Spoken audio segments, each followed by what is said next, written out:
ஹன்சிகாவை கலாய்க்கும் ஜெயம் ரவி. சினிமாவுக்கு வந்த புதுசுல நடிகைகளை கண்டாலே கூச்சப்பட்டு விலகிப்பாரு ஜெயம் ரவி. ஆனா M Kumaran son of Mahalakshmi படத்துல அசுனோட நடிச்சப்போ ரொம்பவே இயல்பாயிட்டாரு. அது வரைக்கும் நடிகைகள் அமர்ந்திருக்கும் பக்கமே போகாதவரு அந்த படத்துல நடிச்சப்போ அசுன் கூட மணிக்கணக்கில் கடலை போட தொடங்கினாரு. இப்படி ஆரம்பிச்சவரு அதை அடுத்து தில்லாலங்கடியில தமன்னாவோட நடிச்சப்போ அவங்க தன்னை கலாய்க்கும் போது பதிலுக்கு இவரும் கலாய்ச்சாரு. அப்படி பேச தொடங்கின ஜெயம் ரவி இப்பெல்லாம் நல்லா பேசக்கூடிய நடிகைகள் தன்னோட நடிச்சா ஓய்வு நேரங்கள்ல படப்பிடிப்பு தளத்தை அரட்டை அரங்கம் ஆக்கிடுறாரு.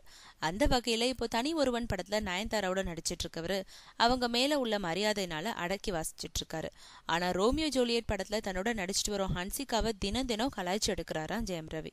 ஏற்கனவே எங்கேயும் காதல் படத்திலேயே இணைஞ்சு நடிச்ச ஜோடின்றதுனால ஹன்சிகாவும் அவங்க என்ன பேசினாலும் அதுக்கு பதிலடி கொடுக்கறாங்களாம். இருந்தாலும் சமீப காலமா அம்மணிகளை கலாய்க்கிறதுல ஜெயம் ரவி படு கில்லாடி ஆயிட்டதுனால அவரோட தாக்குதலை ஹன்சிகாவால தாக்கு பிடிக்க முடியாம அடிக்கடி கேரவேனுக்குள்ள போய் தலைமறைவா வைக்கிறாங்களாம்.